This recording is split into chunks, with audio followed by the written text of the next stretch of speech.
The design of planned attacks on buildings inside the U.S. and how operatives were directed to carry them out. That is valuable information for those of us who have the responsibility to protect the American people.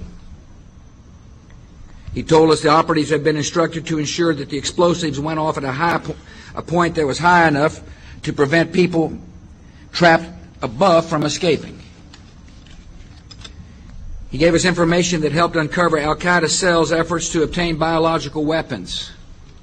This is Building 7, a 47-story skyscraper that fell on the afternoon of September 11th. The government says that fire brought it down. However, 1,500 architects and engineers concluded it was a controlled demolition. Over 6,000 of my fellow service members have given their lives. And thousands of my fellow first responders are dying. I'm not a conspiracy theorist. I'm a structural engineer. I'm a New York City correction officer. I'm an Air Force pilot. I'm a father who lost his son. We're Americans, and we deserve... I lost my husband. My son. My uncle. My nephew. September 11th, 2001.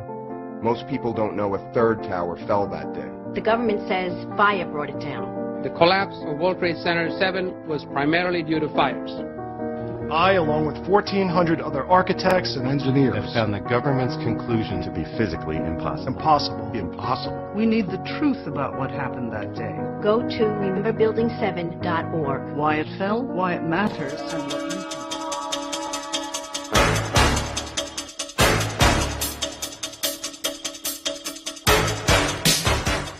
He told her he would capture it not with weapons and armies, but by creating a new religion and transforming the Roman Empire into the Holy Roman Empire.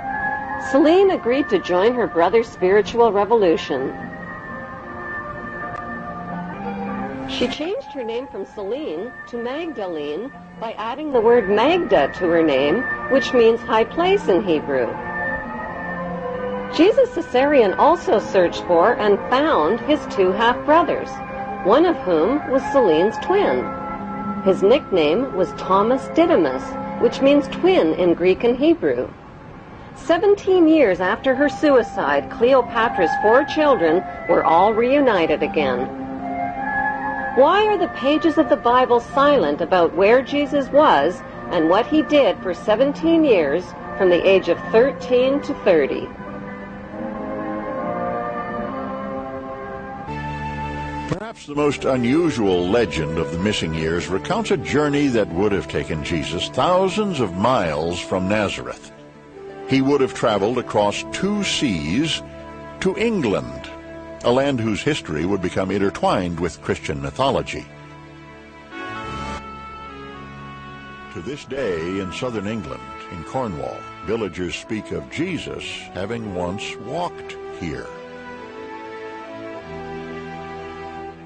Beneath these rolling meadows, the earth is laced with tin. 2,000 years ago, the story goes, the gospel character Joseph of Arimathea came to England to trade for the precious metal. And according to the legend, he brought with him his nephew, Jesus of Nazareth. At that time, ancient England was inhabited by the pagan Celts. Their religious leaders, the Druids, believed they were descended from a divine being. They also believed in an immortal soul. Some people in these valleys speculate that the Druids adapted their pagan religion to Christianity, not because they had heard stories of the Messiah, but because they had seen him. However, most scholars believe that it was the conquering Romans who arrived 2 centuries later who would convert the Druids to Christianity by persuasion and genocide. Since they were first found in a desert cave in 1947, the Dead Sea Scrolls have fueled speculation about the life of Jesus. Was he a member of the religious community which wrote the scrolls? They were found at Qumran, an easy walk from the very spot where it is said Jesus was baptized by John. The scrolls detail the beliefs of a Jewish sect called the Essenes, a group that flourished during the lifetime of Jesus. The beliefs of the Essenes often seem to mirror the teachings of Jesus. The zealots.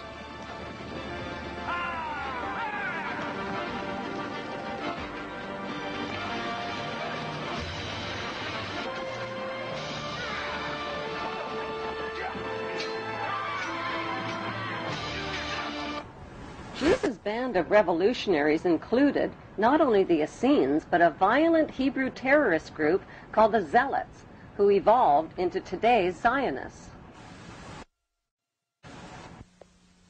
We're going to a wedding.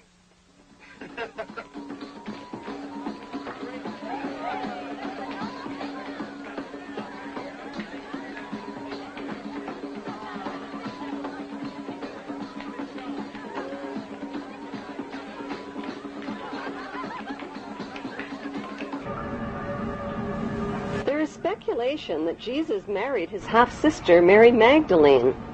The Bible describes a wedding party in which Jesus uses his godly powers to magically turn water into wine for the party guests. Why did the Bible fail to name the names of the bride and groom at the wedding party? Is it because the names of the bride and groom were Jesus and Mary Magdalene? Since Jesus Caesarean learned the art of healing and meditation in India, and since he was provided with a foot support to stand on the cross, and since he was taken down from the cross after only 6 hours,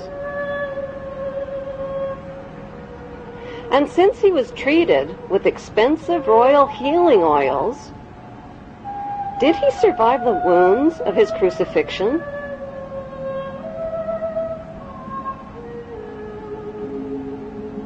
Since Jesus and his wealthy Hebrew relatives all knew about Jesus' arrest and crucifixion in advance, was it planned, along with stories of his resurrection, to convert the Roman Empire into the Holy Roman Empire?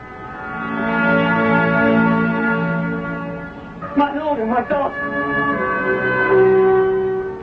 Like his father Julius Caesar, who was officially elevated to the status of God, Jesus Caesarean was not only elevated to the status of God, he recaptured his father's kingdom and expanded the Holy Hebrew Empire all the way to Great Britain and the United States of America. What then, little king? A review of royal genealogy charts confirms that today, Israel, Great Britain, and the United States are all ruled by descendants of the Hebrew tribes of Israel. The big question is, if Caesarean was born in 47 BC, how could Caesarean possibly be Jesus? Jesus was born in the year 0, wasn't he? To begin with, the year 0 does not exist on today's Gregorian Christian calendar, which jumps from 1 BC to 1 AD. Experts confirm a 7-year error was made in converting from the Egyptian to the Roman to the Christian calendar. The only way to calculate Jesus' real age is from a Bible quote which states that Jesus was baptized in the 15th year of the reign of Emperor Tiberius. Since Tiberius grew up in Octavia's royal household with Caesarean's half-sister and brothers, that means Caesarean was very close in age to Tiberius, who was born in 3 BC. By comparing important dates in the Jewish, Muslim, and Christian holy books, there is a margin of error of at least 30 years. So what proof is there that Caesarean's half-sister Celine is in fact Mary Magdalene? They were both wealthy, they both shared the same names, they were both Hebrew, and they both lived in the same place at the same time under the same Roman rulers.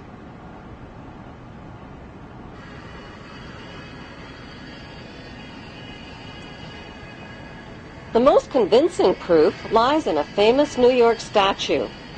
The Statue of Liberty was financed, built, and delivered to New York Harbor as a gift from the French Grand Orient Temple Masons in 1886, with a commemorative plaque for all to see. The statue has nothing whatsoever to do with liberty. Its designer was French Freemason Frederick Auguste Bartholdi, who traveled extensively throughout Egypt. Bartholdi was silent about who the woman was that served as his inspiration for the statue, but there is only one woman whose face closely matches the uniquely masculine features of the Statue of Liberty, Caesarion's half-sister, Selene. Bartholdi used the ancient busts and minted coins of Cleopatra Selene as his models in designing the Statue of Liberty. By comparing a digitized photograph of the Statue of Liberty with a bust of Cleopatra Selene, the matching identity of Mary Magdalene and Selene becomes clear. The lips, the mouth, the sharp jaw, the thick neck, the protruding ears, the prominent nose, and the masculine features are a close match.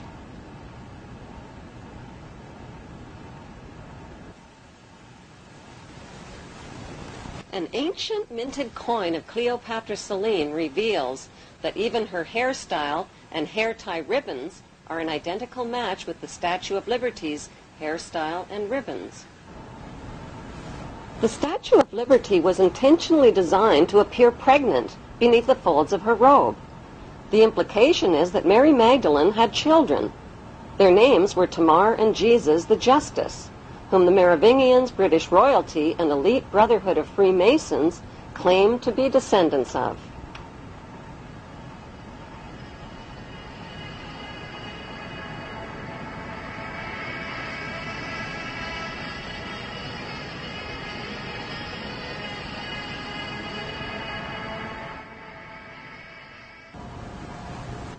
With the blur of confusing Judases, Thomases, Jameses, Marys, and Josephs found in the Bible, many researchers have been challenged by the Bible's name game and its who's who mysteries. One way of decoding the Bible is to profile the main cast of characters and create a royal genealogy chart. The connection between the lives of the main Bible characters and the lives of real, historical figures line up like answers in a crossword puzzle. Far from being poor and uneducated, Jesus' inner circle of family and disciples were well-educated and well-off descendants of royalty. The disciple called Nicodemus of Bethany was in